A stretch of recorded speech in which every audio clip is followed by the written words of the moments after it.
Have you ever wondered why some days you're calm and connected, even when things seem to be falling apart?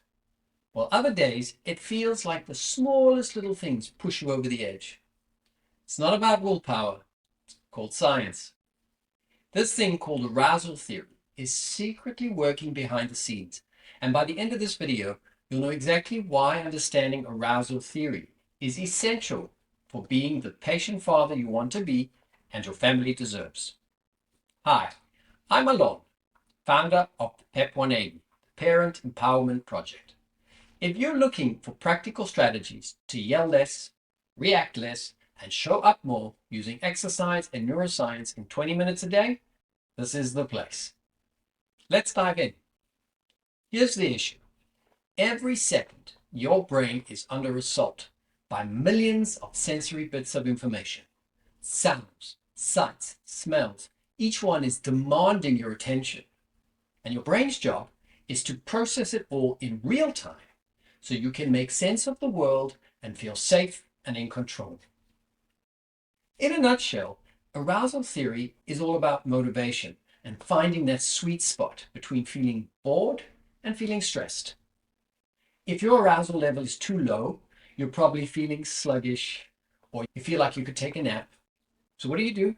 You go and find something to get you up and moving. Maybe you hit the gym or grab a cup of coffee. But on the flip side, if your arousal level is too high, you're feeling tense, overwhelmed, like your brain is about to explode. In that case, your body's motivation is to calm down and chill out a bit. The goal is to find that Goldilocks zone. Not too hot, not too cold, but just right. A place where you're energized and focused without feeling like you're on edge. In the zone. It's like when you're at a party. If the music's too quiet, you're snoozing in the corner. But if it's too loud, you're hiding in the bathroom. You want that sweet spot where you're vibing just right. And that's what arousal theory is all about. Finding the balance that keeps you motivated, engaged, and at your best. Now, if too much sensory input hits you all at once, or when your brain is too fried to process it efficiently, your arousal level spikes, taking things from feeling manageable to feeling overwhelmed. And suddenly you're losing patience faster than a toddler can go from playing quietly to throwing a tantrum. Dr. Anne-Marie Lombard, author of Sensory Intelligence, highlights that how your brain processes sensory input has a direct impact on your arousal level. Now, we all have a unique sensory profile. Some of us are sensory sensitives, meaning it doesn't take much to overwhelm the nervous system. Others are sensory seekers, who crave more and more stimulation just to feel or to experience something. Your profile is generally a mixture of both, and once you understand where you land, it's much easier to manage your environment to make sure that you don't get to that point of sensory overload. So how do you figure out your sensory profile? Well, you can start just by looking at your behavioral preferences. For instance, do you prefer silence when working? Or do you thrive with background noise? If you're all about the music, then you're probably what's called an auditory seeker. But in truth, our sensory profiles are really black and white. So I do recommend digging a little bit deeper. Let me know if you'd like. I can do another video explaining more about it and help you figure it out. Or otherwise, you can check out Dr. Lombard's free quiz on her website. I'll add the link in the show notes below.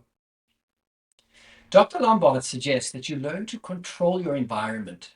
For example, reducing sensory overload by using noise-canceling headphones, or taking a break, setting up some quiet time or a clutter-free space for yourself. She also suggests taking sensory breaks. When you're feeling that tension and you're feeling a bit of overload, then just step outside for some fresh air. Nature is a great way of resetting the nervous system. Or splash some water on your face, use some calming scents like lavender.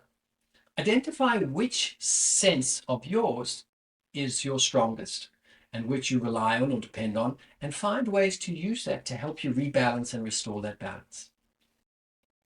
I found that learning about my own sensory profile quite fascinating and incredibly helpful because I'm a sensory sensitive when it comes to touch, sounds, and sights, which makes having an organized, quiet home and plenty of personal space essential to keeping me balanced. But that's not exactly an easy ask with a kid in the house. So I've also used a technique called conscious connected breathing. It's a technique I plan to teach in my PEP 180 program.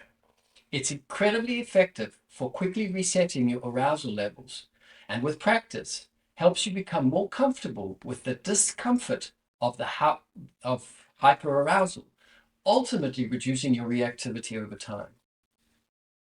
So why is this so important? Your kids are learning emotional regulation, and they learn emotional regulation by watching you. If you're constantly reacting from overwhelm or overload, they'll pick up on it and they dish it straight back to you, just making the situation much worse. So, managing your arousal level isn't just a win for you, it's a win for your child's development. And by staying calm, you're teaching them how to handle stress, frustration, and big emotions in a healthier way. This is the foundation of healthy childhood development.